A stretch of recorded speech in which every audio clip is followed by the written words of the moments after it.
Alofa, we're the Katinas, and you're listening to Radio Samoa on 1593 AM. Usi mai alau whaafafonga. Telefon mai Samoa ya sa taitasi. Wa au mai mo oe ona o le langolango mai a le talofa voucher. Whatalofa no tātua tunu o ngā tutono le nei Faiva yaso. Ia usi mai alau whaafonga. Wa whaelo nei ele mtanga luenga o tupe le malo ele o iaise suinga. I le tongina o ai tālafu I whafo. Ona o lo muri ta ia au wala whaale tū la fono se ia vanga nā. Ua whaia ni suinga. O le pepa o whaasala longa whaalawa I tele mai lea mtanga luenga o lo iaide wa aia ma le pule o tupe le malo. Wa tali atu ai ni whaasala longa whaatatau le tūlanga. O lo pule ai ngā luenga tau tupe whaasino. I le tongina o ai tālafu. Wa whaeloa e lea mtanga luenga le malo. O ia whaasala launga, wa tai se ai lea tino. I le whaasala launga le nei o lo whaeloa ai e le aini suinga ua whaia I tupe ua maea, ona pasi aina I le tala whaatatau o le tupe, mo le tongina o ai tālafu, mo le tausanga wha le tupe lua o lua wha, I le lua o lua lima, leo lo whanga solo. E wha pena fo I tausanga wha le tupe ua tuanai, se ia vanga na ai le teimi na whaatino ai marianga, I lalo o le Debt Servicing Suspension Initiative, I le vai teimi o le wha mai o le COVID-19 fulu maleiva. Na awai Samoa I le nei por kalame wha maa avenga, a le ti luas fulu moa tunu unono, lea na mawhai eo na wha I titia tupe totongi o ai talafu, mo tau sanga wha le tupe lua o le lua tasi, ma le lua tasi I le lua lua, e au fiai no ngā tupe mai le EEC ma le IDA, le whale tupe le eximi saina, ma le jaiga. O le sini au tua le neif so swani, ina ia mawhai eo na toe whetu na I tupe whaalu a wale taliatu, ia a fianga o le COVID-19 furu maleiva. I le whaaua wina I peo le tongino ai tā lafu wa whaama wina ai foi, le whai titia o le au whai o ai tā lafu le malo I tausanga ua mawae. Ai le whai unga o le kuatalo na lua o le tausanga wha le tupe, lua wha I le lua lima, na whaama wina ai tā lafu le malo e tusa ma le valu se lau ma le tasi, tesi ma le iwa miliona tā la, lea e au fiai le iwa sfutolu tesi ma le 5%, o ai tā lafu mai fafo, ma le ono tesi ma le ono pasene o ai tā lafu, I to tonu lava o le tātu o tano. O stasi o ai ainga po tapula a tau tabau ainga le malo, ia le sidi atu ma le 5%, le fua whaata tau ai tā lafu pe a whaatusa I le tamau ainga. I le whai unga o te semo le lua wha, na wha mawina ai e tusa ma le lua sfutolu tesi ma le 2%, le fua whaata tau le eita lafu pe a whaatusa I le tamau ainga. O whale tupe te tele mai whafu e tolu o lo no mai eide malo Samoa, o lo au fiei le whale tupe le exemi saina, le whale tupe le langi po le World Bank, ma le whale tupe o atina o Asia, le Asian Development Bank, ai o le whaputunga tupe teu whaafai ruenga o mawai tausia Samoa, le Unit Trust of Samoa po le UTOS, o lo o whaamawina ai tā lafu I to tonu o le tino. Whaalia lava I mtanga ruenga o tupe aro tātou malo, tanu mai le tausanga lua o se furu malefitu, e le I toe no lava le malo Samoa, ai o lo o whao ngā tupe wha mea lofa po grants, mai pa anga tau atiae, mo atina e te tele a le tino. O le iro ilonga le IMF po le International Monetary Fund, ia novemba le tausanga lua wha, na wha mautuma iei le si tia o le tūlanga o le pule eina o aita lafua Samoa, mai le tūlanga lamatia mawalunga, I le tūlanga lea lamatia feololo, lea e mawhai ai o na toi no mai le malo Samoa, mo nisi ati na e le tunu, I le anga I atu I le nomanai.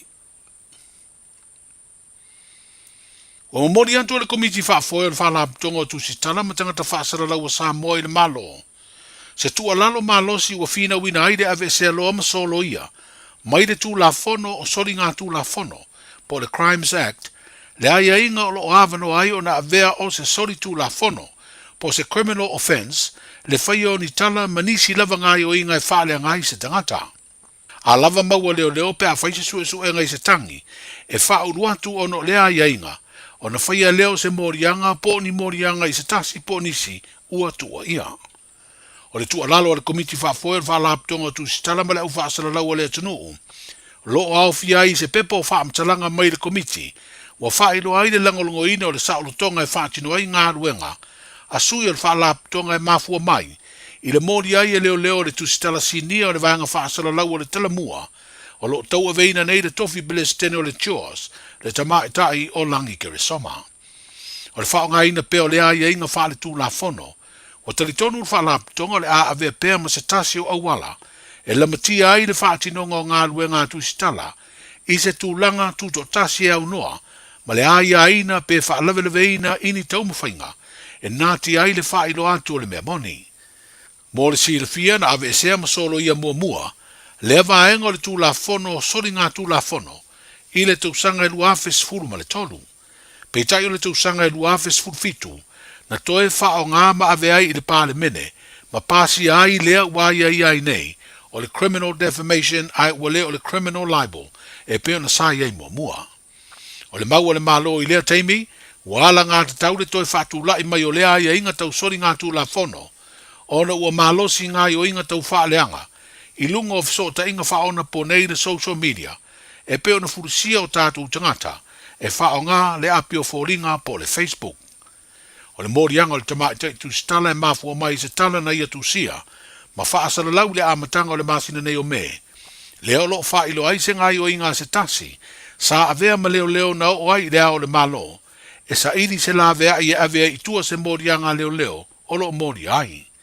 Wa whailo e langi o le aia te ena le morianga leo leo, pe atu la i lea solua sfurfa o le masina fau o yuni.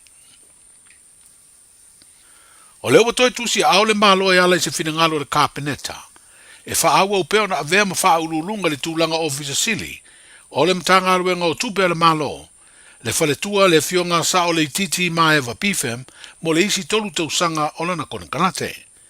O mati o le tausanga e luafe lua, no ulua i filifili ai lea tama i tai o le tunu, e avea mo ofisa sili o lea mtanga aruenga le malo, i le tuana i o ni tausanga sanga lue ai le ofisa o le whaletupe le rolangi le tātu o tunu. O le ua wha iloa le Civil Society Support Program, i lana fesota inga i upenga ta wha ilangi. Lo lātu wanganga le fia ma le whaanga e tia, ina ua toi whiriwhiria sao le titi e tau avea lea tofinga, ona o lona tūlanga o le teitei fono, o le komiti whaafoe o lea au nanga tū maoti. Wa whaali ai le Civil Society Support Program, o le toi whiriwhiria e le malo lea ofisa sili, o se ata manino o lona tūlai e langolango por kalame ma tau mawhainga uma, mo le manuia o au nanga tū maoti i lo tātu o tanu. O sui o komiti o fono whaavai o tū malo e toru e au fiaisanga ngatasi, o vai mangalua i le motu o polu, ma whaasale le anga tolu i savai. O mawai nei le au wha inga e tolu sifuru tolu o i tū malo wha palota, ua wha mautu sei ni ngā lima ma le malo, mo le wha matu uina e o vai ngā tūpere tūwhatufanga o le miliona lona tolu. O le asalua le nei vai aso na wha mautu wai sei ni ngā lima ia i tū malo, e ala i sui o lato komiti o fono whaavai. O le tūwhatufanga mua e mawai le fitu se lau afe tā la, wa au fia ida vai ngā tupe se lau ono sifuru afe, mo le wha tupeino ngā ruenga le ofisa tūtu tonu, wha pea alauni matotongi o le komiti ma le au whai ngā ruenga. O le lima se lau wha sifuru afe tā la e wha o ngā i polo keti, ua wha mautu mo le manuia o tangata o ia i tū malo. E fitoa wha matu le vai ngā tupe tau se lau afe ato ai le tasi le miliona, pe a mai a pasia li poti o le wha o ngā ino se leni, ma le li poti o le su ino tupe. O lo tutoe nei tū malo wha palo te sifuru ma le iwa, e le i seinia marienga mo le miliona lona tolu. A o lumana i aile wha i unga o le masina fōua iuni, e mai aile te usanga wha le tupe o lo wha ngā solo, le waia i ai vai ngā tupe mo le tuwhatufanga, o le miliona lona tolu mo i tū malo wha palota, e lima sfurtasi o le tātu tino. Talai o le nei aso, soifu. Radio Samoa.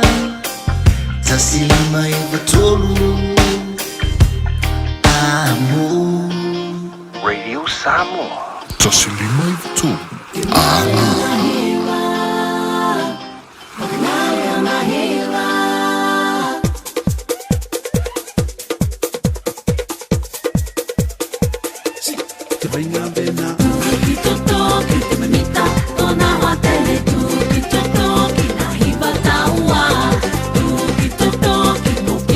Mona wa tele tu, ki to to, ki na pe mana hi ha.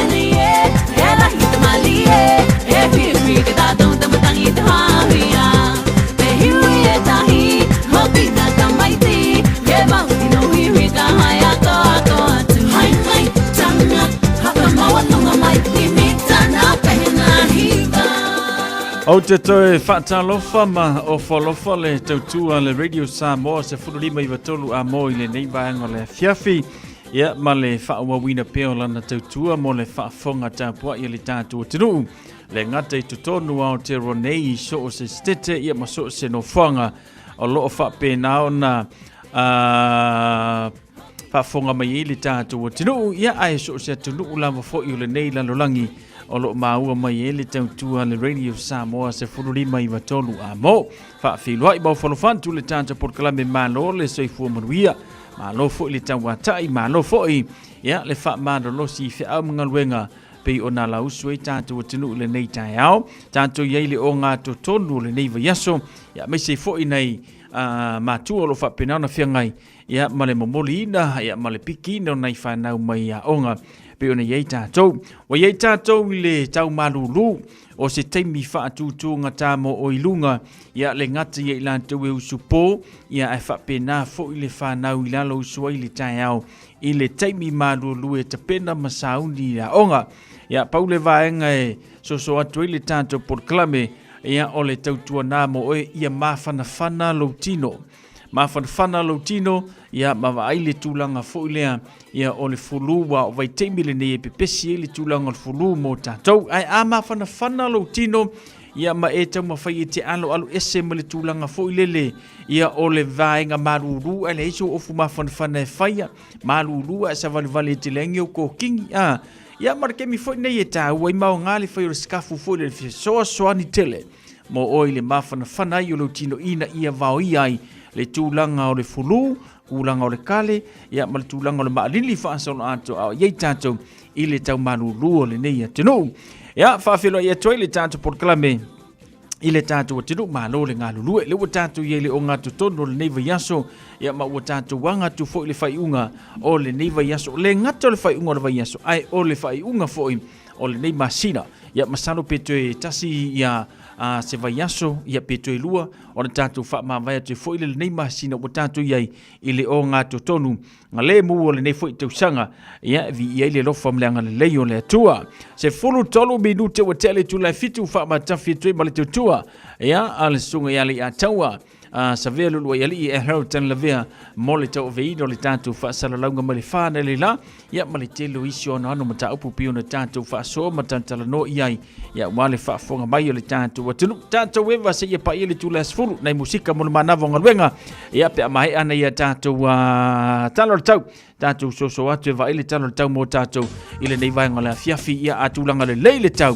ia lo no winga o le ali lei foi fufuanga ia mama naia mo oile na ia por kala mi fanga solo fai ungo le neve ia tawa o le malulu dango ka kule wi le ka malulu la tatu wole le talo tau foi mai fanga solo le tanto por kala musika mo le manava ngaruengo le nei foi ia solo fatalo tala ne le tau mo le so mo le aso atai au po au kilani nei winga le tau mo le so e au o le nei aso e ia nei timo to ulu mai ono mamafa mai timunga I le au uli e angi mai savili mai matu solo inangi mali e mai sifo I le nei aso. Vevela fa mawina mo le so e luas fulu ti keri, ma le malulu e se fulu fati keri. O le angoto I fo le lai le afia na nei I le ono minute te ai le tu lai ono. Mo le aso atai au, o le ale lei mai wingo le tau se I vanga na ai na iau e ufitia le langi I le tai au. Fa solo inangi mai saute. Vevela fa mawina mo le aso atai au e luas fulu ti keri, ma le malu luas fulu tasi ti keri. O le au soa ele lai le toi luas fulu minute I le tu lai fitu, ma o le angoto ifo I le fa minute te ai le tu lai ono I le afia tai au. Lau tala nau le tau mo le so ma le aso atai au.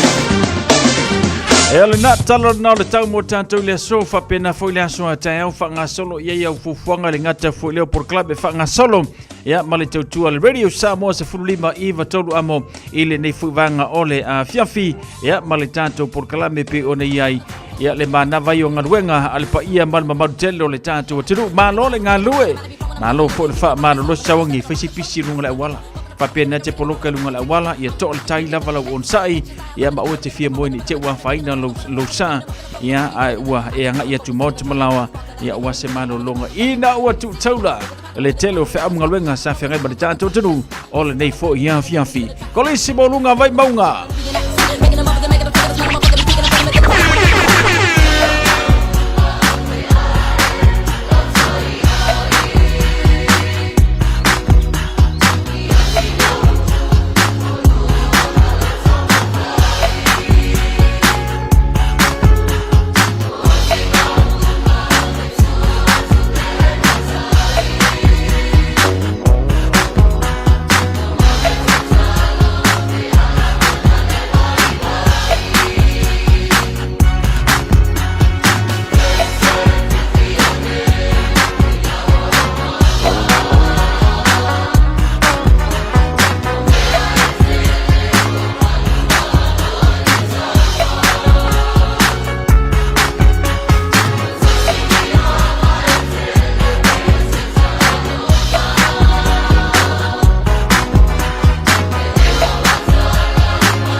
ua whanga manu i ululu o la au, awa e whawhanga I funga o la au.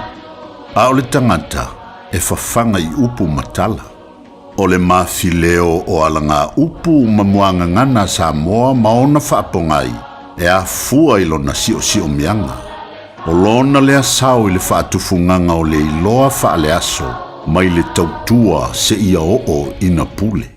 O alanga upu mamuanga ngana ua lanto mamanuina le tō whamanino a Samoa mana tua fo'i e tāo fitau muli le atunu. O le tāo e alu ma le lau wha. Whapea le mau e iai le taalonga o le velo velonga po o le tōlonga na iai ana mua e tauwa ai tangata e velo tāo a ngai I le vaenga o le niu e iai le wha. O le wha o le lau e pei o le tāwanga e tā ai le fui niu a o taume se ia o ina matala pe funga maoso le aulusoloso. O le lau wha la sa velo iai le taalonga lea. A o la ina tu tonu le tao e masani o nisi. E iloa le tao na tu tonu o na e maua I lava le lau wha I le tao. Ma o se mori mau le leifo I lea, I le tao na tu tonu I le wha. O upo e whaamantalai se matai, ua pula la ngoto le soifua, ai sa ili I ai le launga po le tō wha mau I se fioanga. Peo o lava ina ngase lo na soifua, e le mawhai lava o na ngalo le nato I ino le nuu. E tala noa lava I ai le nuu po tangata. O le tao e alu ma le lau wha. E le asa lava o na tantou whaalongo pea I le au mātutua e tala noa inisi o tūla tia, ma tūla toa o le anga nuu I aso o tuana. O tamana e ta ua o tao ua o ma le lau wha. E whaamtala I fo I se mea ua tūlanga ese ma solonga manuia so na tawalumanga ma so na whaamoe moenga. Se ua se tau e lele ma le lau wha le mātango fie o le iai o le tātou wa lele o le Samoa Airway. E lave tū I taimi o le lenga fatia e o tātou tangata o pase se maua le lunga a isi company wa lele. A wa o nisi o tātou Samoa. E malanga whaatoru I Samoa e le tausanga o na o wha lave. Lave tū o se au nanga le lei. O le tao e alu ma le lau wha. Ia manuia lau wha songa Samoa. Tasilima I watolu amo. Radio Samoa. O le sunga ia asiava atu ni atu pea ia ma te whapoponga na o le tanto por kalame pe o ne yeile ne vanga le fiafi mau wha Samoa moni. Ia mole amatanga o le neva yaso whapena furi o ngā tutono le neva yaso tātou wanga tu whai unga le neva yaso ia ma le tautua na le tō wha asiava atu ni atu pea ia pe o na tu wha tasia ma wha lawina le tātou por kalame le na whaftetu se uso ia asiava iyo e uianga maua se uso le ngase o le mungu ia alai malosi la wa ualewe a wha lawina ma le tu wha tasia o le tātou por kalame se siona wha paponga I le aswa tau na wanusfulu 3 minuta o telfitu. Samoa ewa elalele ilevasa lalele oe inu levasa o te mita ilolele so semea oe ole penina aia fa apeta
ta ino le sua le palua va male sulla tonga ia mana tua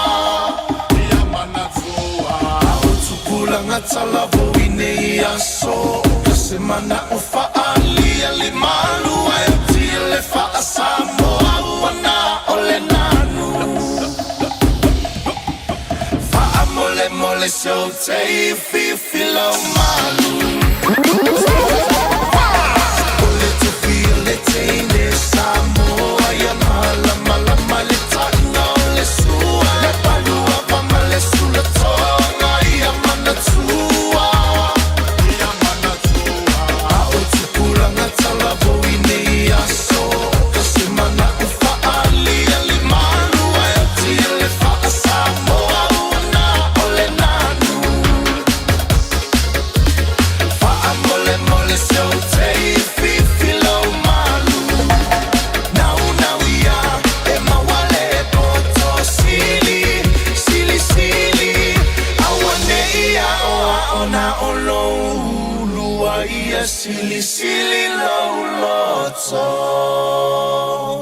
Got relatives visiting New Zealand? Don't let their travel emergencies become I'm your vegan problem. now. With Southern Cross Travel Insurance for non-residents, they're covered, with assistance available 24/7. Get a quote now at scti.co.nz.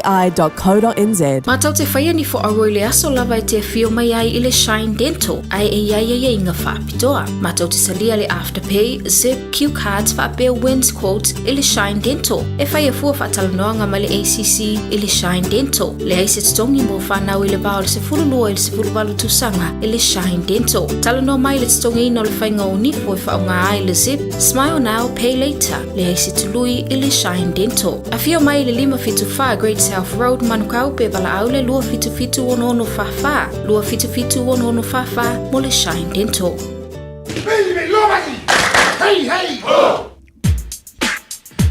Le watu la mele tanto taimi le wati le nei foi vanga la fiafi lus ful valu minute wotele tu la fitu mai ale tanto pesera kama le le fiafi sua fai. Yo. Ya ona tanto tana lo tanto leina famurianga na sfana mula so soifua. Asa yo fatalo from fafiro ina ya woman ai paanga. Asa tu ya tua fa fowina tanielu mai papa totoe. Chauso ya le vaholo fatu prada fa tel fatu si mai weta sister mai lunga le tanto YouTube channel ma lol se fumruia.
le papile le wate sola sola cha wa ai ua o tino mai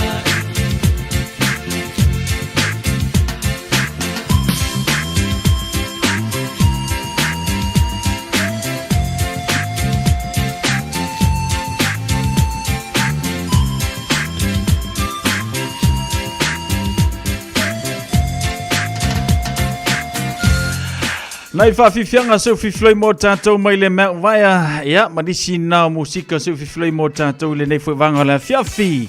Ina wa tela I titi le awha le fitu sia uso ia weta siusta mai lunga le tātou YouTube channel. Le ngata fo ilea, lave na nai, tamai titi au le lei, toe la le lei, ai mangi mongimo. Ara whātua lave, au tele whātasi mai le nei whaiwanga le whiawhi. Ia, male tātou por klabe, male tautua, ale Radio Samoa se fululima Iwa tolu a mo. So tala lau laina mo le whamurianga la so whanau mo le aso soifua tolu fitu fitu tansilima Iwa tolu. Ia, tolu fitu fitu tansilima Iwa tolu le tātou laina le o matala tu mo oe. Ia, pe whase e mai fo ilungo le tātou YouTube channel ma le tātou Facebook page.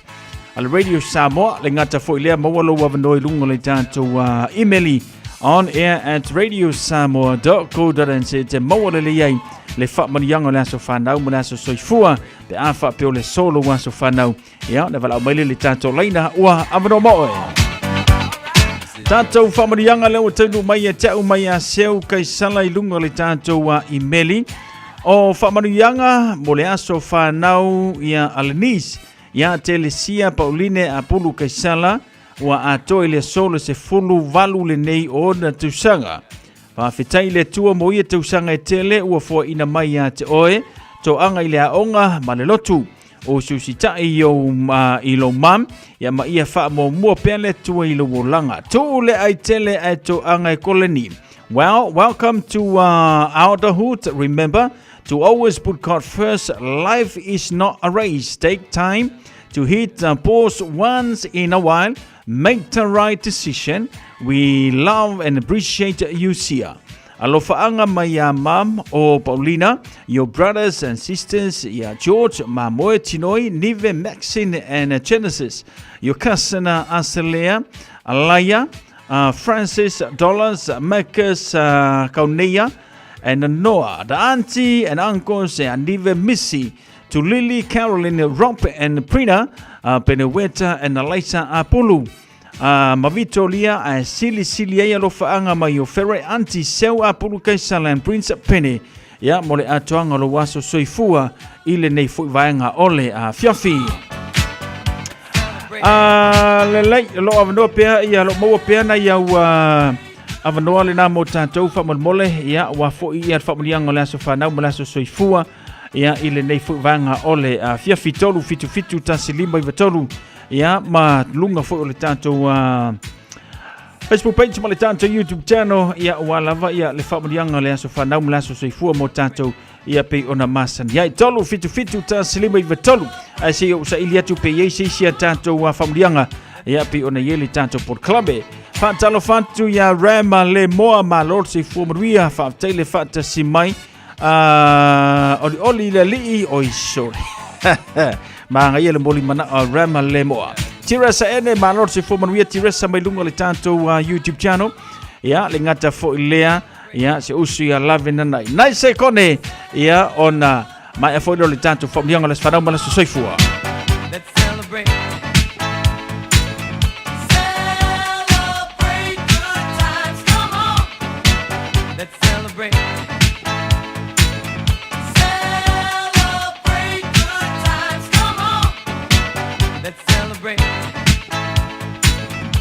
Ia lelei, paula nane tanto imeli leo tanu mai tau le nei fuivanga le fiafi male tautua Radio Samoa se fululima Iwa tolu a moi lanto umalawa foi ia le na au lia mai lia so tu waso whanau maso soifua ngai ke pisi ngai ke alu whailau sumpa ia ngai ke whaingaruenga ia o ngai whailifono le nuu ia penga fo ke alu fono tano le e ka le sia ia anga leile tua mo o te umalawa manuia ia so whanau maso soifua mo o tau ile nei fo ia fiafi patalo fatu ya kome tio laulala le mafuta mai Amelia Mikaele so fo manuia Amelia ya manuia fo ia le nei fo ia fiafi madulu La tatu wanga ia tu tal pese bul mana o mai Rama Lemoa.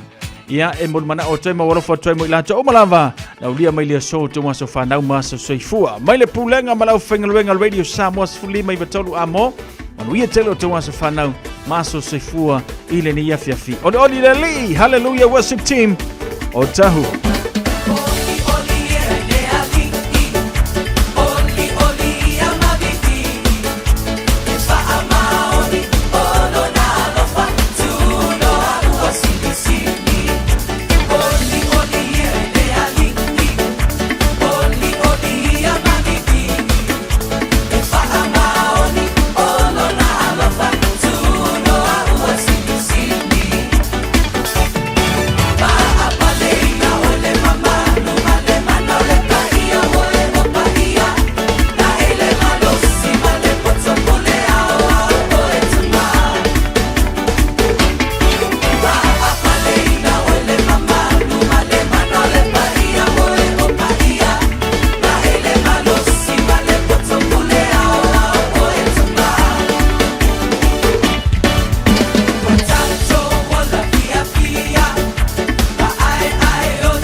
Ole afai pesale hallelujah worship team mai o tahuhu ia pe ona yele tanto pesale na wala foto melanto umalava na udia mai so ia aso fanau maso soifua talo ile tua to mawani sia setele mo o umalava ia wale maftanga bainga wo mai masani mai sen ngaluenga lo fapena na fianga yai ya ma vala wina i tono le kalesia ma lo le ngalue ma lo le soifua maria mawani stosanga setele mo o fantalo fantu amelia mikaele tirasa ene sepule ma lo fa telefon testimony le ya fiafi ya male tutua le radio Samoa to fantalo fantu se uso ya levau ma lo le ngalue brother ma wi tele ma lo longa ya mangaluenga le ya fiafi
fana fana mo itani mapuilo moenga moilo alofa le ai fita e ngalo le polo ngailo ufia fia nei mafaufaunga ia ilangona moyo tufanga oe ia sama moile lofa elangana alunga iloi mata ole fia fia moile lofa o masina fama fana fana le ingoto lela moile lofa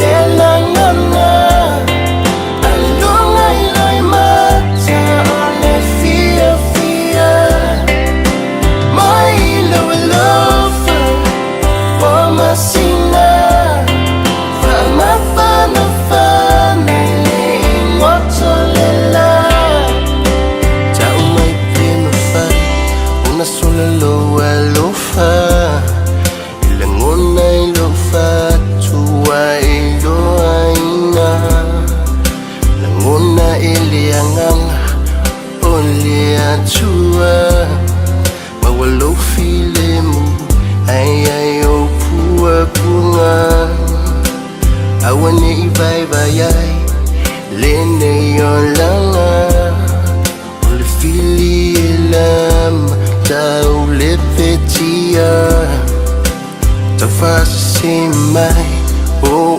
mafafaunga alito ilalo manu malolo alofa moile lofa lelangana alunga iloi mata ole fia fia moile lofa o masina fama fana fana le ingoto lela moile lofa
Fatalofa le tanto por kalame le neia fiafi ataya opo fui mono.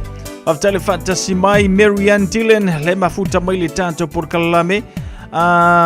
Peia Marianne le mafuta mai America, San Francisco ia e California.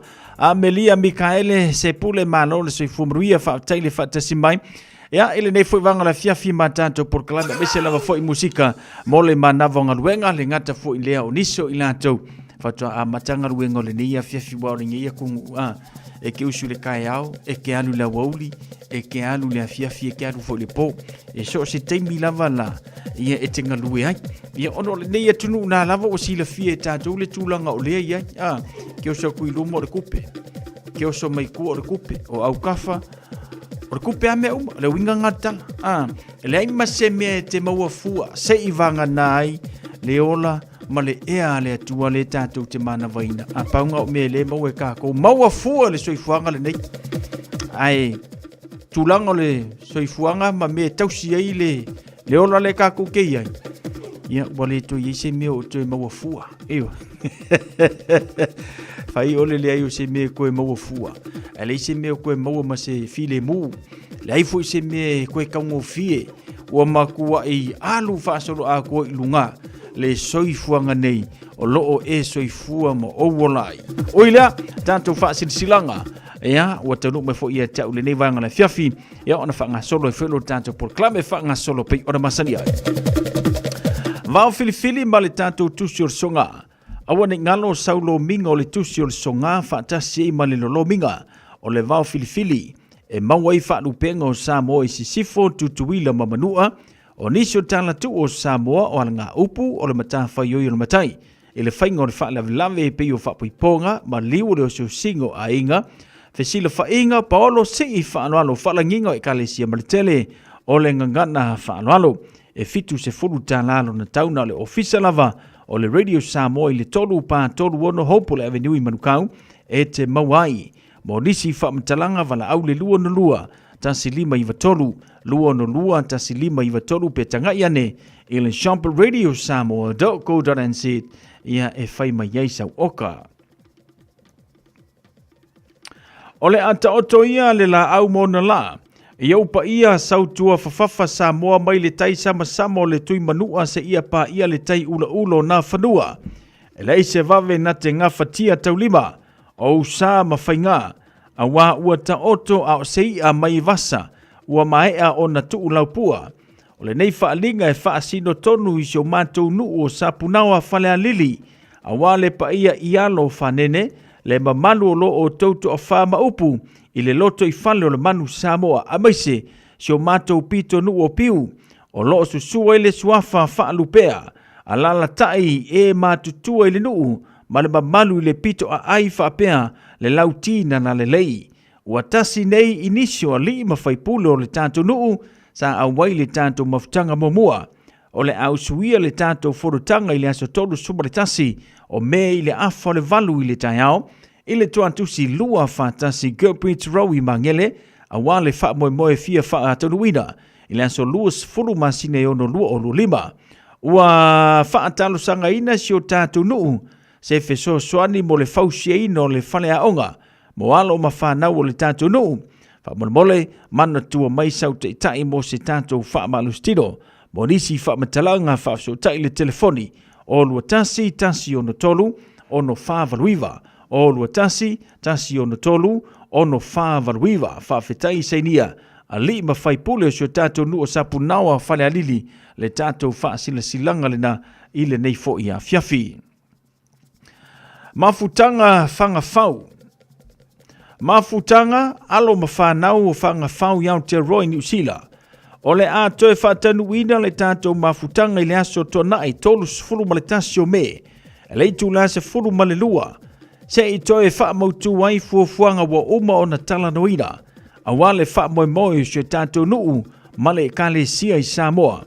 O lea e wala awa tuwailo o taupa ia ma lo o taupa malu wheiloa iai i le aso ua tā ua. O ai fo i se tama whanau o whangawhau o e maua mai le nei whaasalaunga a fia mai, ma liu mai tātou mafuta i le na aso, tautua nā le tātou teimi. o le tuatusi o le tasi lua tolu Royal Row I Messi. Palau le telefoni o le olua tasi o valuono lua tolu tolu lima lua. Olua tasi o valuono lua tolu tolu lima lua po le olua lua tasi valufitu tolu lima valutasi. Olua lua tasi valufitu tolu lima valutasi whaafetai o le laulau.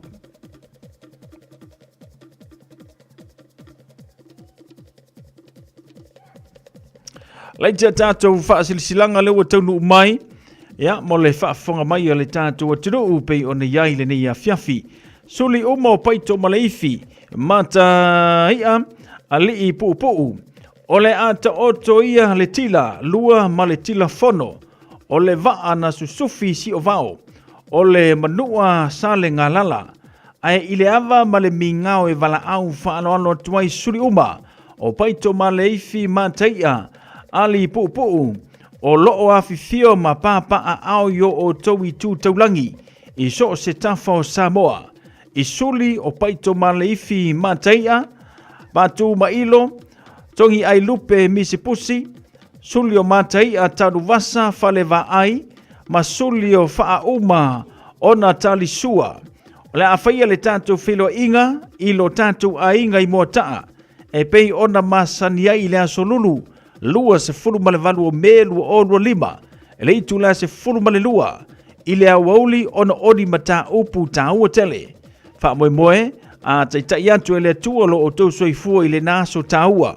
O lou le awai o le ale noa ti ai le finangalo autasi o le ainga.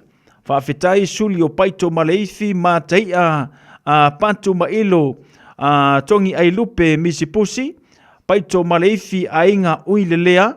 Paito maleifi Romi, le unua ia lii whaapale la vea, whale whanga a Hawaii, le malu la mala, aio ainu iwa, sulio mantei a tanu wasa whale wa ai, tanu wasa teufilo, tanu wasa panini, seu taatia perelini, sulio whaamao na talisua, whaumao na talisua, a whale fesita I ken, fola sai tu mara, Whanea whanga to walu o loo sainia le tātou whaasila silanga le nā I le nei whaenga ole a fiafi.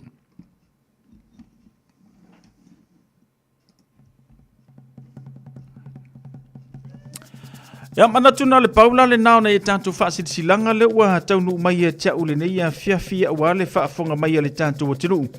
Ia male tautua pei o nei iai.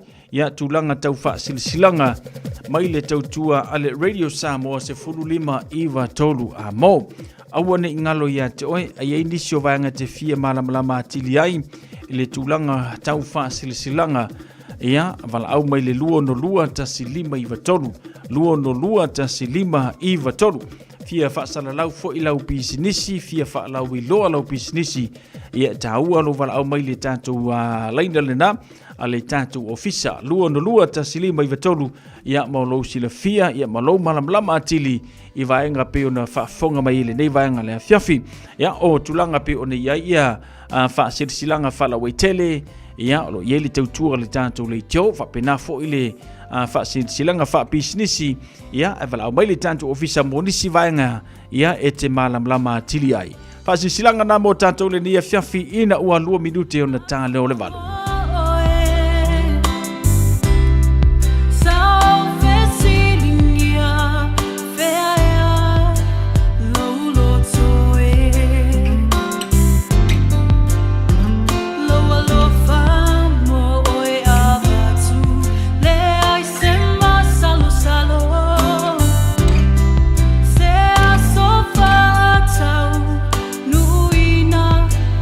Tamana o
Mai whawhiwhianga mō tātou le nei whaiwanga la whiawhi. Ia ma le tautua le Radio Samoa se furulima i watolu a mō.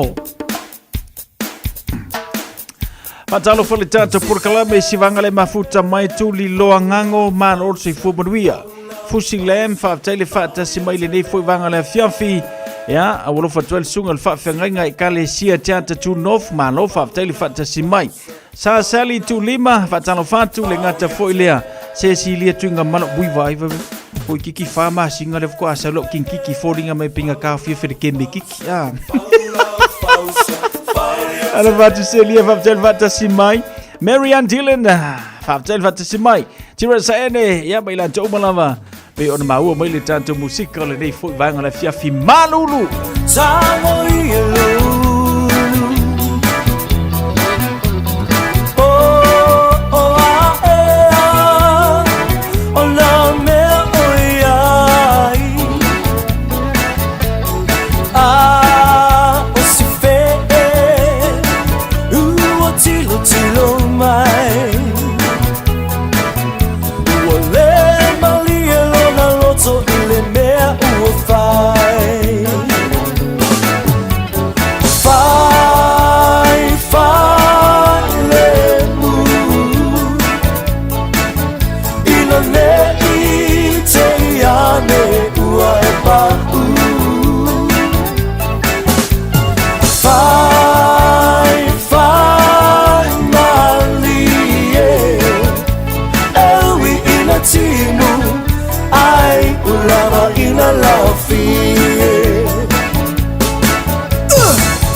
Ua longo mai au le tātou ofisa wa le mawhaio na whaatonu ina le tātou podkalame ma le sunga le li malu le malo. Ono lo o yei ia tutuangia whale ainga le nei a fiafi. Ia polo a wai atu se family service ia po le ainga. Ia peone le tātou podkalame ma le sunga ila li malu le malo. Masani ia fiafi wa solulu ta ilua wa yaso ma whaatonu ina le tātou podkalame le na. Ia masalo o le a le mawhaio na whaatonu ina le nei a fiafi se ia ulia.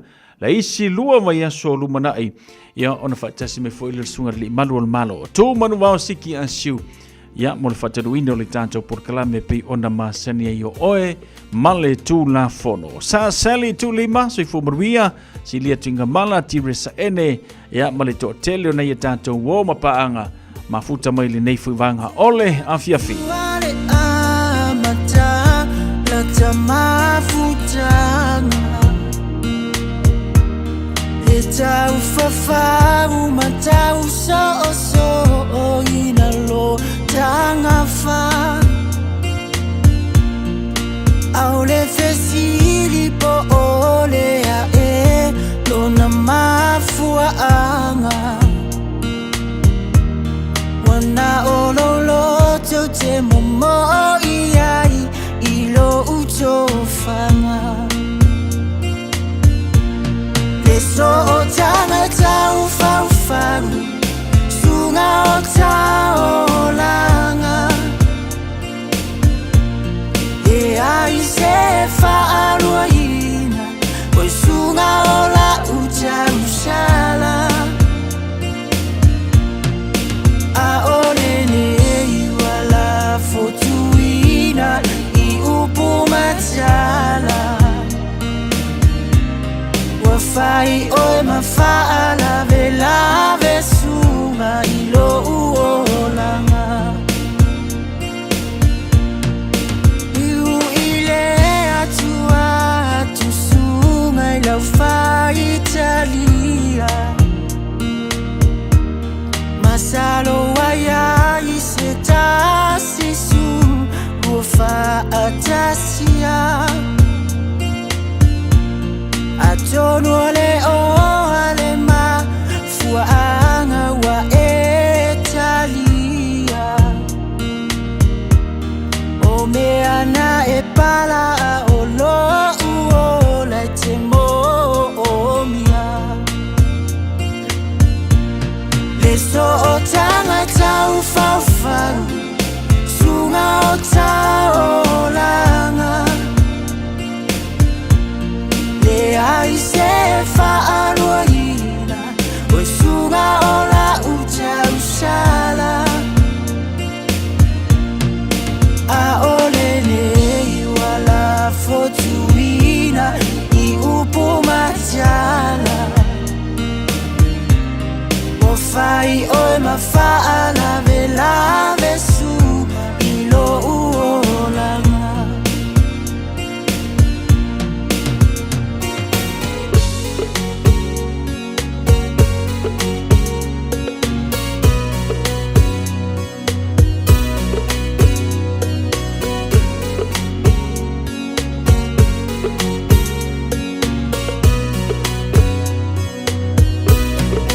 Masalo salo lolo Tosunga e pea e atamai Atonu olo ufa atawa Awa e fai fai A ole tua malana foa foa Na ia au mai Ai se tasi e wha atau wa ana foa I mai Le so o tanga tau whauwharu Sunga o tau langa Le ai se whaarua ina Oi sunga o la utau sala A ole nei wala fotuina I upu matala Wafai fai oi ma fa lave sunga ilo uolanga Ti mana tuaina ola numera na e aumai Fa amole mole wo ufiu e vili ele talia mai Au upuale masini no fa longo ai ele o tu fa au ngaina Masalo ai ole numera le su ala ucho ya ina Le so o tanga tau fau faru Sunga o tau langa Le ai se fa aruina Ko sunga o la ucha ushala A ole le wala Fotuina I upu machala Wa fai oi ma fa lave su Ilo uolanga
Nai fa fianga so fifiloi mo tātou ile nei vanga le fiafima le tautua le Radio Samoa se furulima iwa tolu a mo.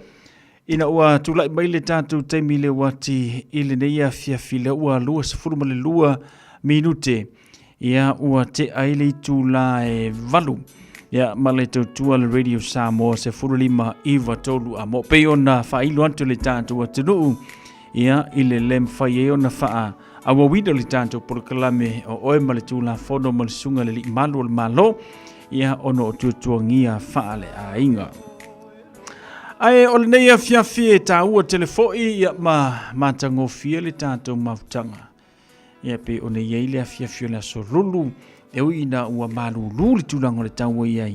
Ia ai o le tau lawa o tātou masani ai. Nono winga a whaapia e ke complain le tau o le malu lulu. Ia kaua o ele fatu ai tau no mai au tātou ia o leva ona ia nei ia o e loa lava le whainga matulanga ia pe ona ia le tau o le malulu o le nei atunu sa o iai se taso se mingale vai aso na se ima vai atu nei pea ia vai aso na se ima vai atu nei lona so tofi ia se taso e kale sia na maua foi le valaulia ina ia awai le se mingale pe ona iai Whatautai e le Faiva ia swepete ia nena o le tasi le aso na oua wanoa ai. Ia ono lisio ngā luenga matulanga pe ona iai. Na iai la mata upu tā ua mata upu masani o na tala noa i nei tū ai ngā semi ngā le whale lotu le nei. Masalo sa tala noa i nei tūlanga tau whatuatua, baptisonga, whapoiponga, ia manisi vaenga. A mai ala se mata upu na whaile o fesili. O le aso la le no iei, la fiafile no iei, na fesili se tasi o tama.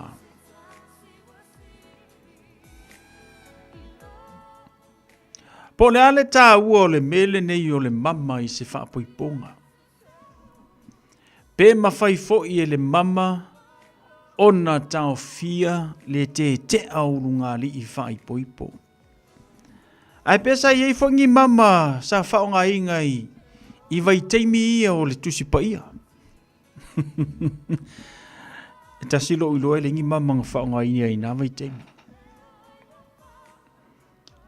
Ai fesili lana stama. Pe iai se tā ua o le mama. I le whapoiponga. Ale mele ni le whapoiponga ale i se mama. E le ilo po le aso na wa ainga po se tā ua o le ai ai. O le mea foi leo le mama o se me taunga tātele. Ka ilo i rawai kemi masalo pe a ka ungo le mama fai po i po rawai kemi po se me po se koru se lau pe fa se lau pe a. Au leo wa tātou i le vai teimi le nei. Masalo le kau o le mama le si ngani ko ki kia li mafi. Fatu i foi. Lona winga la a lima afe, le teine lima afe le tama. Lona winga o se furu afe.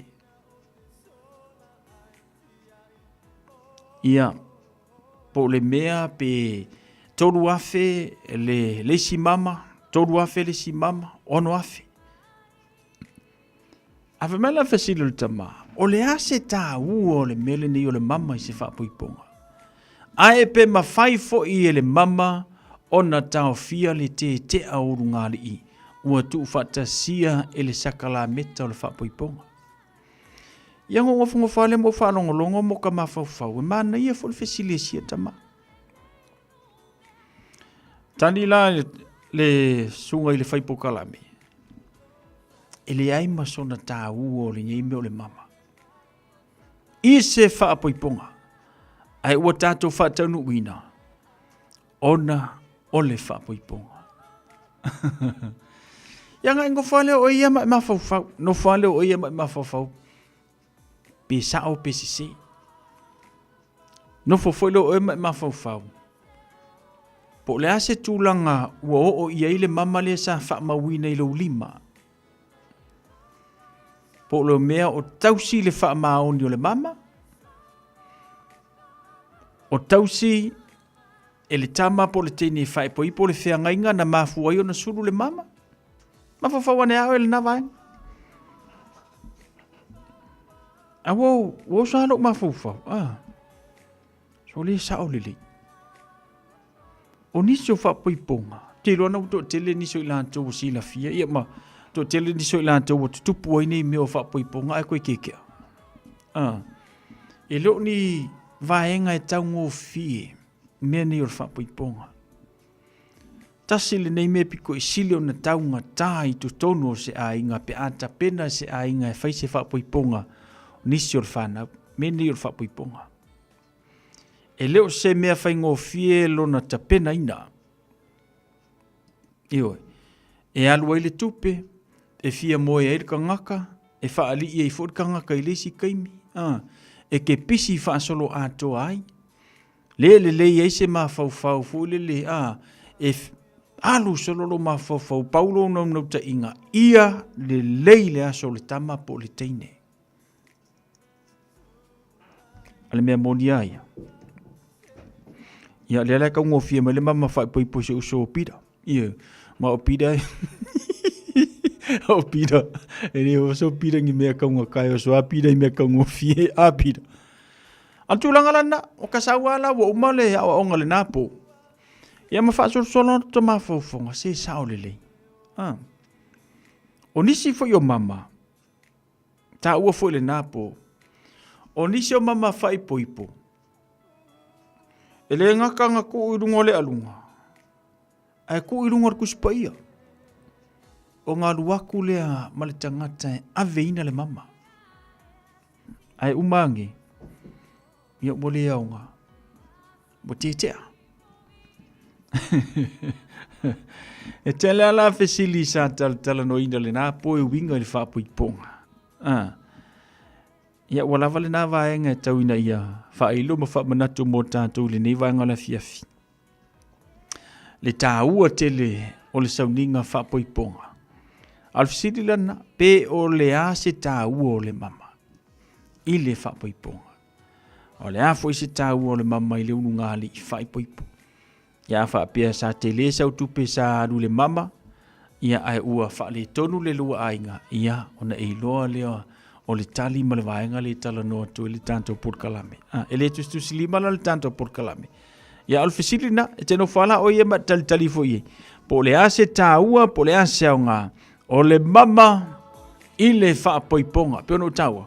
O le mama e muka kaunka. Ioi. Le ngata i le mama kengia o le mama kama. O le mama foi e kakau onga i lo lima i taimi uma. E sulu atua i le nā mama i le nā lima. Ia wo e sengi vai kipi. Ia e sulu aku le mama ai aluro na o oe. E ke fiu e koe su le mama na wikongar kanga le ufuai. So ia ko ke ona le anga whapenga.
Afele ya tu Amelia Mikaele.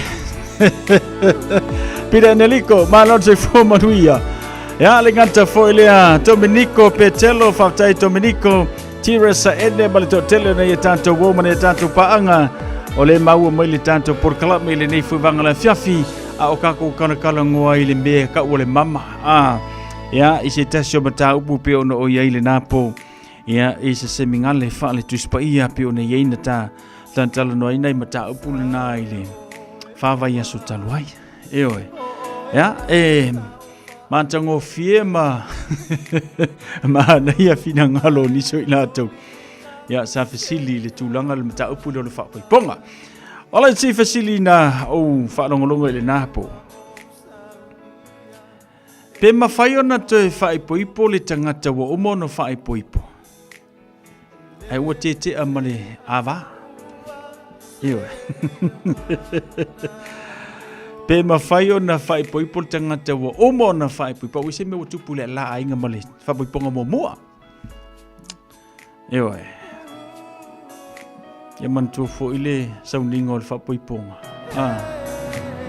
Ele mawhai na misia tala ia le whaifi au. Ile mai po le malos. Ile mau oa po le mativa. Ile le lei po le leanga. E kausi pia. A maila le tala le whai por kalami. Tele mafuenga la yona te au ngali. Ai tasi ale vaenga mawhai ona e tui whaipoipo pe a ta tala ina le lua maftanga. I le malanga le maliu maleoti. Ioe. Kasi ale me mawhai ona e tui whaipoipo. Pe a te ale lua unungali. Ona ole malanga ale maliu maleoti. Yo kilonga sa. Ai afa pe lei te ale le lua ulungali aua e koe alu e koe whai poipo le koe whai aku le siau wha poiponga ana le kami foi o le siau wha poiponga nga whai pa meile o le tala whai pokala me ia tu role le wha masinonga le atua hai le manga ia ai kasi ala le mea le whai mai e ia le tuspa ia se ivanga na ua tatala ele maliu maleoti le lua mafukanga eva ya le mele wo yika ko le kemingi sol pe wo fa ka longa i vaile me a wo le fia la le silanga va kia na mai le fa de te inga ile au actors fo ie pole au kanga ka ye ka ke va ai lungole lungole Facebook ma lungole social media mai Amerika ka mangai kele kupe ia mangai mawele melenga alu ale ngari ale ole fifi ile ia oso fa poi polisi actor ia ale fifi ia oso fa poi polisi milion ia e a koi fuale ongo se fulu kausanga ole sikangaka wa fia se fulu fa poi ponga so ola la manga ia la ko le kemilingi ia ka ilo ia le silifanga le ali e vai pa nga ole me fa ka ko fa masingonga nga ole aku ia u ile fa moi o nga la vele le lu mafukanga mama ioe awole ko suia sa fa poiponga o le pula ku nga maka ka ke of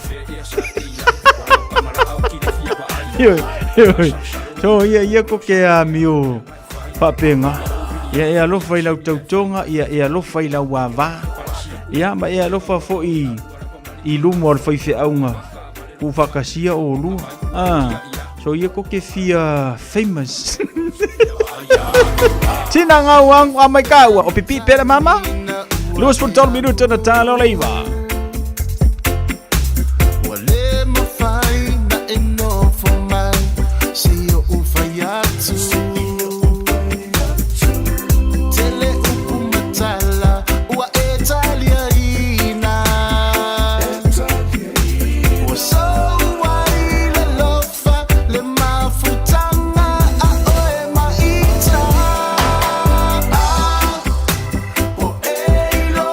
my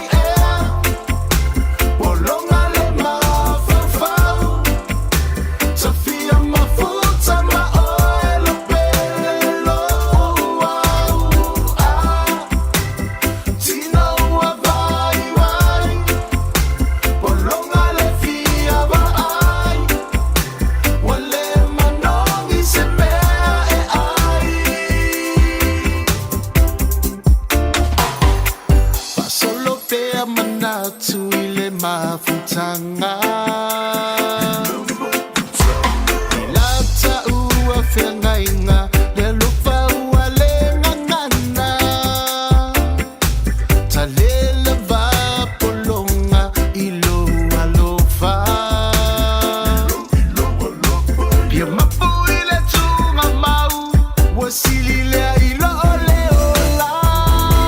Oh yeah, o e I loa mai ea, o longa le mawhawhau, Sofia mafuta ma oe lo pele lo au. Tino wa vai vai, o longa le fia va ai, wale manongi se mea e ai.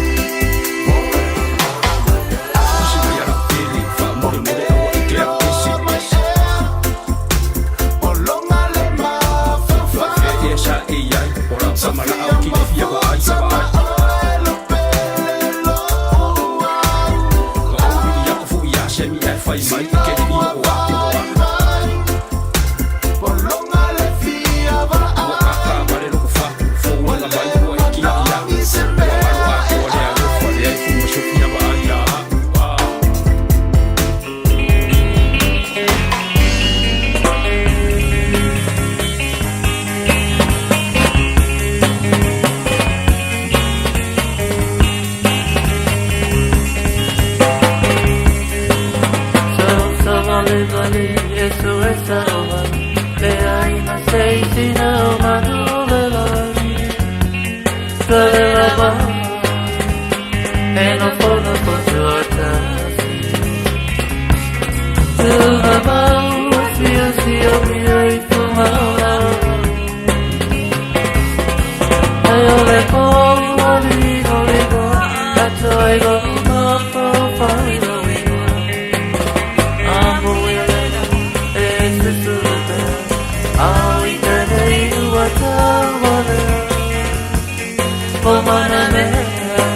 Le mafina wala petata wala mole ayo famai ayo Betele piamo o ta fia solo Tu mama sio mi ai tu mala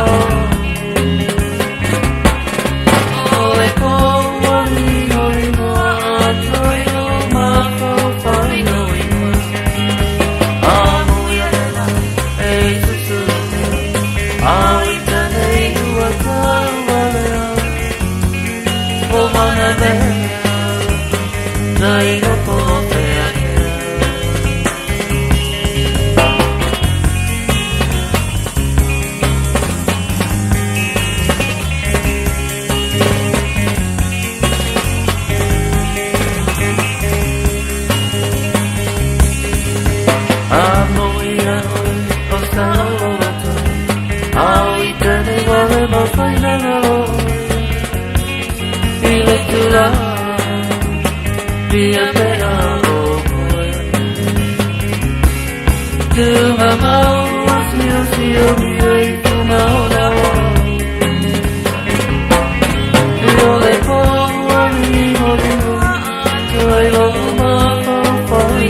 Si fonga matsango fio le penino tia fau.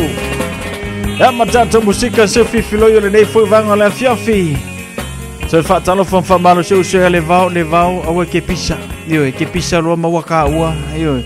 E me fe o lima lau kama Ia e makua whaale kongu apea pipi e ne mea ka ore mama. Niu. Me foi le la popo o kama ilima. E makua re ufi ya se mama. Tina! Ana vangu Tina maptai le mamai.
le tawa mana tua foi le tawa e mama e fio na fu ele so fu ole sami sei lo mai anima no si ole mata o te na sei tu ile petine mama se avenga peata polo ni mafata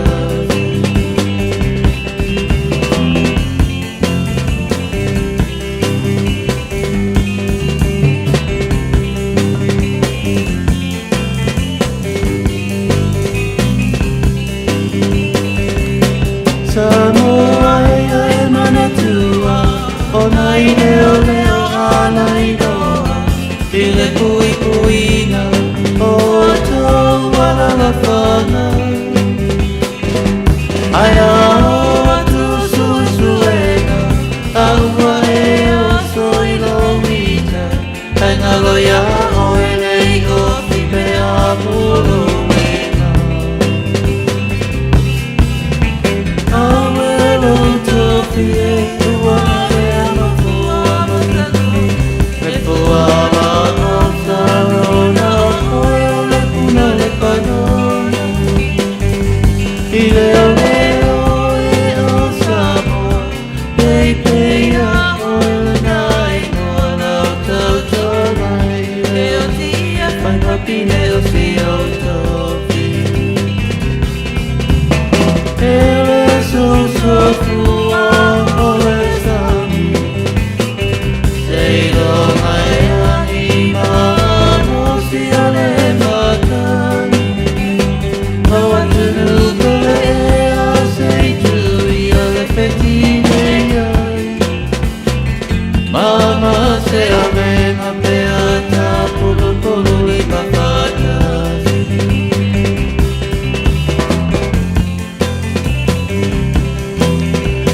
Mai whawhiwhianga mō tātou ma le pēnina o tia whang le nei whaiwanga la whiawhi. Ia, ma le tautua le radio Samoa se whururima i watonu a mō. Patano whama lo mo i lātou o whiangai mga luenga o le nei po te iloa e whaisi manu luo le nei a whiawhi ma le nei whaipo. Ia, mo i lātou lo whiangai mga luenga. Nai tabama nei tina mātutua, ia mai se whuri whana ulo ngawhama lea whoi mata whaioi o le vainga o le toina mana lomatua. Ia, tautua nā, ia, le ofu mafanfana o plankeke ia mama manongi manaia ia ina ia mau ia mai ia nei tua a manai o tātou mātua i le manulu mafanfana o lātou tino ia le ngata foi le whana witi ia ma oe la ma foi ia la kou a inge kere lau ka penganga i meanga a ai ngalo i foi o oe listanga te tau na mafanfana lo tino ina ia mau ia i le tūlanga o fulu ia markafi o le isu ia malekare kasi wa o kulanga umanga yo ia tātou le teimile nei o le tau malulu io ia makanga kalkas io aku kai au ka le lua o aku lua ia o fa lau se so fa solo a kwa lau kale e vidi lo fo ile ngaluenga se ia le vale fo mai ia ono tulanga fa pena o le me mongi lava ia le vale fo mai de kemilingi ia so a ko le ia e ngofongof kala marsa e aso ato o e nofo e whakari se fō mai e oe le ala kualea ngofongofo ia masalo po se meo le valua le se fulu i kula ki ngofongofo le falu soro po e se ngiva i kemi solo i kako fō mai kako fale mai ke le iloa ele fo i lea patino se fale mai se kasi le whawhita uli lea ke ro fale mai umma ia masalo ai ona o le tutua foi le to ngao le au fainga ruenga ia matulanga pe o nei ia lea fo ia tulanga te tau ona mana mie ta tau le tele waso yo le sikanga ka ko fo ia le falele yo e vai le fo mai ongo o le fiu ngofo tulanga lana le wa fa manato tul tanto por kalame ia afa pe kile manga kupule menga ia ke oi ia ona tautua nale ma oe ia le malulu awete ula vale telefo le malulu pe ona ia tātou ia whengaluenga i fafo ia mautinoa ia le leio lava ia masaunga lebu ina ia te iwa e fulu. Ala me mongi alenga e ke mai loa pe ke fulu. Malu se fulu ikula e ke ngofo i le whale mai i whaakali se fō mai. E o ngingiva whaasaro a koe mro whai ai.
whanga mātungo whirsunga ia tailonga I pule paunga male tamai tai. Ia so Faiva e Sarah inisi nao whantunga mo tātou le neivanga le fiafi. Whaptaile wa mai Amelia Mikaele se uso ia le vau malanga tui whanga poroa ave le pāse sol. Se le vau po sa o ngi mea se. Ole. Ropena sa etasi malo te fu manuia. Whaptaile whatasi mai se uso ia pira eneliko. Ia alo whatu malo whaptaile whatasi mai le nei ia fiafi. Le vau ai fai le mulo sa e oi ina ia tanu manuia ia lau whainga malanga. Ia malau pases alo ko foi lau pases e oi. Watala iba. Te pai la tua sibio polu feo te lo at. Ela ola au ne ole do. Eole la au sua mari. Eole su kamai silie. Oh te pua nei e pia I tatan ole panai mari. Say my darling toka oi. Tini leo tiele hanoi. Lenga lona wami o papilo. Te manatu ala umasa. Te le pama tanita e toka oi. Te ala pele totasi.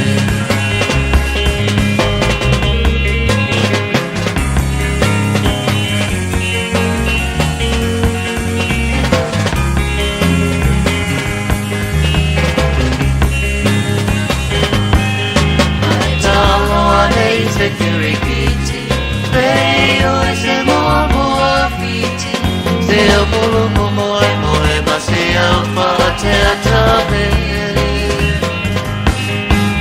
Ae si gamai se mose, Veo se mobilito si manu vai. Veo ne waya o se telefone. Say my darling toka oi. Kini leo tiele nanoe. Lenga lona wami a papilo. Te manatu ala umasane. Te leile pama tanita ke topa oe. Te ala pele totase.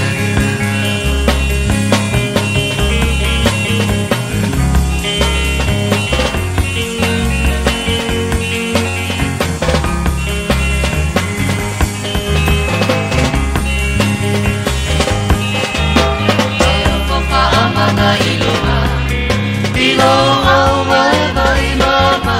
Te la ai se fea. Se au nei pahana. Ava tui alau mea ai. Pasei e malolo ai. Mama poe kodua. Ai soia e te petalai. Say my darling toka oi. Tini leo tiele nanoe. Lenga lona wami o papilo. Te manatu ala umasane. Te leile pama tanita e topa oi. Te ala upele totase.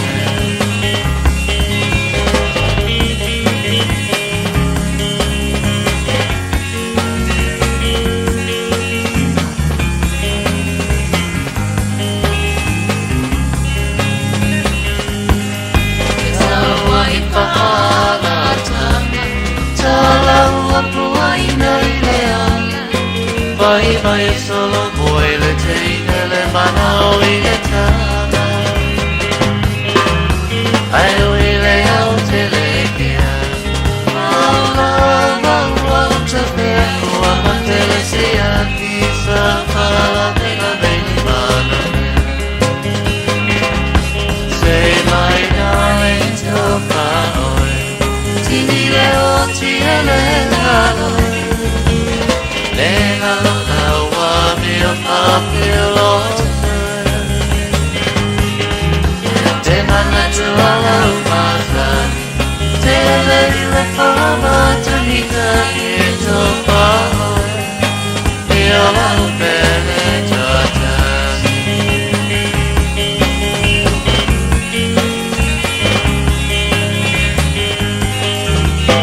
Patalo fale tato proclame se uso ya soloi so afaneru.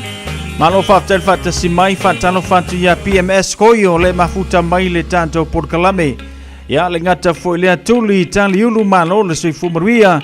Anta lili fa leo nga faftai le fata si mai lungo le tato YouTube channel Amelia Mikaele. Se uso ya le vampolo ya masiana pasese kelo ilo i pole ase pasese kama pole teine ioi. Ya po se fofinge paule mea ia tau nu malmanuia le whainga malanga usu. Pasor solo yo ma whauwhaunga nea fiafi. Ia sauna le fia maai, le fia fatasi ia awe suna Lama soama o hauta kosi se le manawi Lauti fai moana, la ute mane, le fili o tama. Sa ili, upolu sa vai, mahaponena. A uale ai, se fuana o te tawena. Tell I know for abane ila upena Olo susu mai ile motu o tutuina So we all mana be Say tell my boy says your heart boite lava watasi July lela jama fa oh io le pule fa so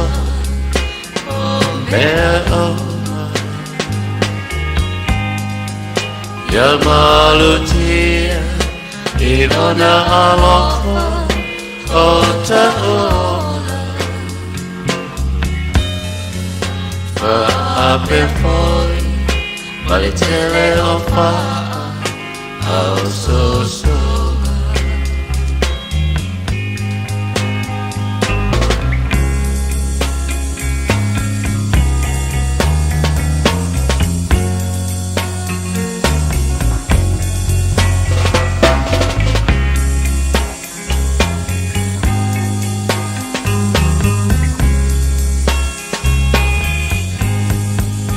Awe te musu, nei hoa malulu, wata o Male masanina, nei ave, vasele mutu. Nei pei, le wale pea, male isu. Te tangi le moa, au siona apa, ua e o. Le sini o loko, te anana, fai mai o sotana. Le tumu, o fatu, so umanatu. Tell Maya, so tell Fite of her body. Mother tua, la ta tonga, say oi deoti. So we all, oh mother man, say tell my boy Eu sei se eu o ite lavo atasi tula ilela jama fa o io le pule fa aso bea alutia e dona aloha o taona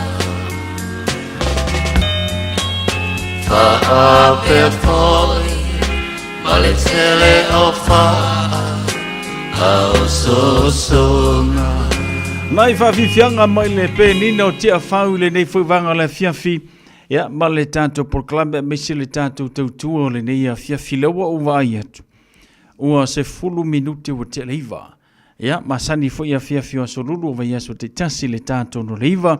Ia, o le tautua fo ia au auna whawhiangainga. Pasta Ropati utumapu le ngata fo ilea pasta tā vita le vuka. Ia masalo o le mwhai o na whatanuina fo le tātou por kalamele na. I le nei a fiafio o noro whiangaila na au auna. Ia manisi o fufuanga whale kalesia. Ia pe o na iai fo i ia le nei fo ia fiafio lo na so lulu. Ia la te fo male tātou por kalamele na i le so lulu o vai aso asau. Pea tātou au lia i le ola mana manosi mai le atua. Au nanga ana au auna whawhiangainga pasta Ropanti utumapu. Ia, whaamalua marasunga whawhiangainga pasta tā vita le vuka. Ia, ono lo whiangaima ngase o le tino le nei fo i vanga le fiafis. Furmiru te wa tele tu leiva.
To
E ala na whaafiafianga o le nei poi vanga o le fiafi.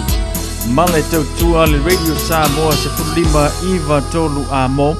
Ina wa luas fulurua minute wa te ale tula iwa.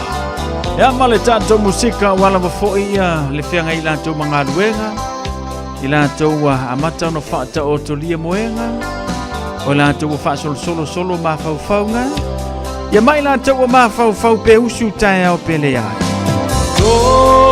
Rosalia, olá o Pele.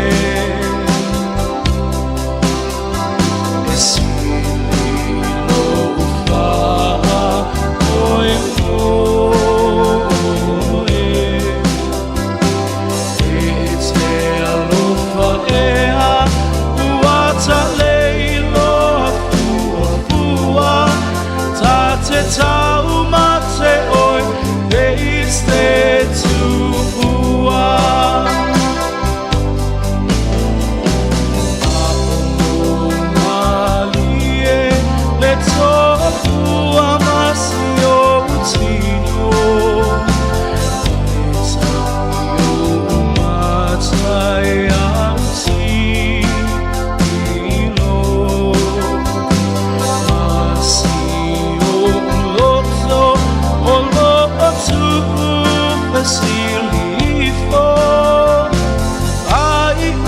sola ino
Rosalia ola upele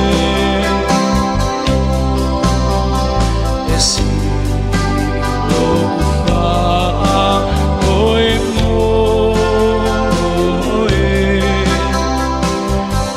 ete alofa ea Leilo fua tate tau mate oi peiste tu fua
tau mate oi e se tu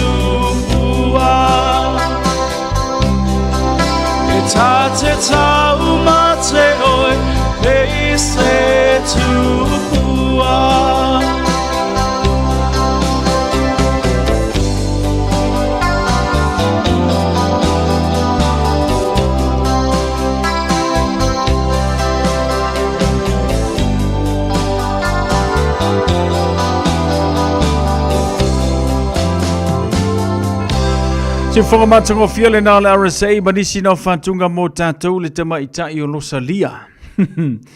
Ai ua, o le langi le miki a Rosalia, o ngei lava ka kouke.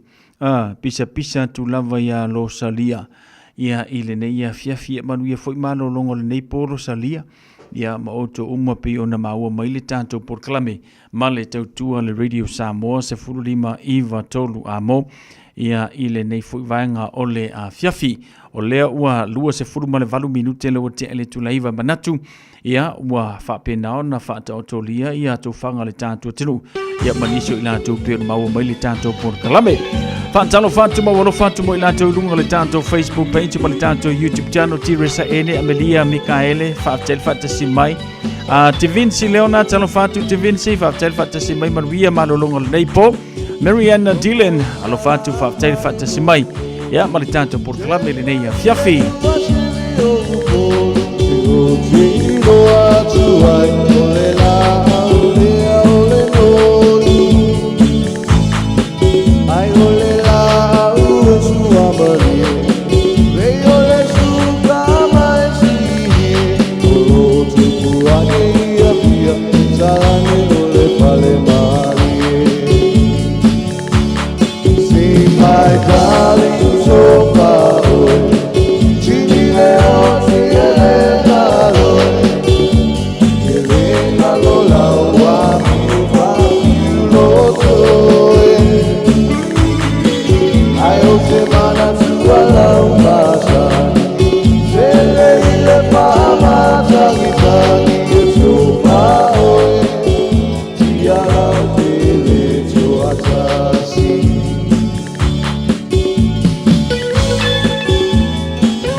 Atalo fatu ya tas tiva le mafuta mai camper i Ausitalia. Malotas alo fatu mo e faftel fatu simile ne vanga le fiafi ya le ngata foilea ya tina nga wang coast sol. To tele ne tata woma pa nga le mafuta mai i Ausitalia ile ne ya fiafi ya manatolo monwi oto le lofa mlanga le yo le tu manatu na la tale fia ya oto. Atale fitu aporter fitu. E non tula male tato tebile wanti luas furono minuto natale o le tula sefu.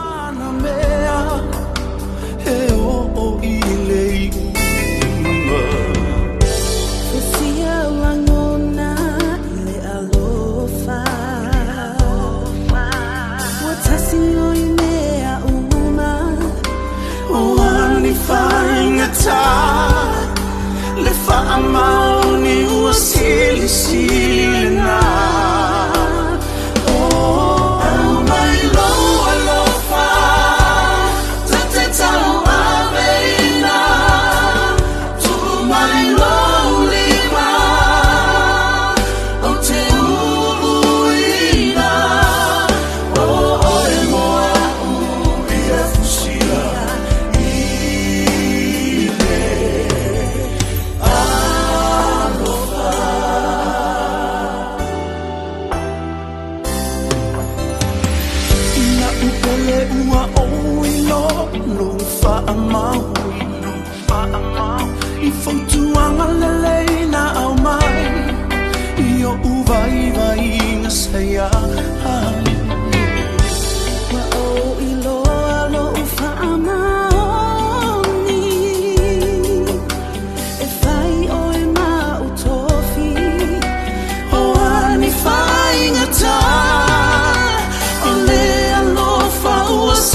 Whawhiwhianga mai le whatalatala se mata e mo maripesa le nao le torangi. Tūnga maue se e matala mai e se i uru whale. Ka ke ofor ka ngaka e mawhai o ngā whaia ngei mea. Tira se ene whamai la wata lusu 5 minuto na tāle o le valu i au se tālia. Ia mangkua fo ile kau silo ula ki kere kai mea au se tālia. Ia a le faisina taua vele titi fo ia o tātou le nei temi. Manuia malolonga le nei pōti resa le ngata fo ile Amelia, Mikaele, whaatai lava mo le whaatasi mai. Ia whaatai fo i mo le talia ino le tautua le Radio Samoa tina ngawang. Ia i mo te malawa ia le ngata fo ile so se vaenga ono e iai le nei pō. Marianne Dylan whaatai le whaatasi mai manuia fo i malolonga le nei a fiafi. A me se au fi au mga ruenga o le aso a tai au.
Elena, si fonga mātango fio le oski pen manisi no whatunga mō tātou le nevanga la fiafi ma le tātou tautua. Ia, o manatua whaangata mai I le tātou por kalame no to e sfulu 2 minute le tutoi o na tāna o le tula sfulu whaatau le whaata si mai le pa ia ma mautelo le tātou tunu. Tai fole talia ino le tautua le radio Samoa ilo mōta mono lawa. Ia, mai se fotono lo whawhangaruenga whela se mea lo e mafuta mai ai.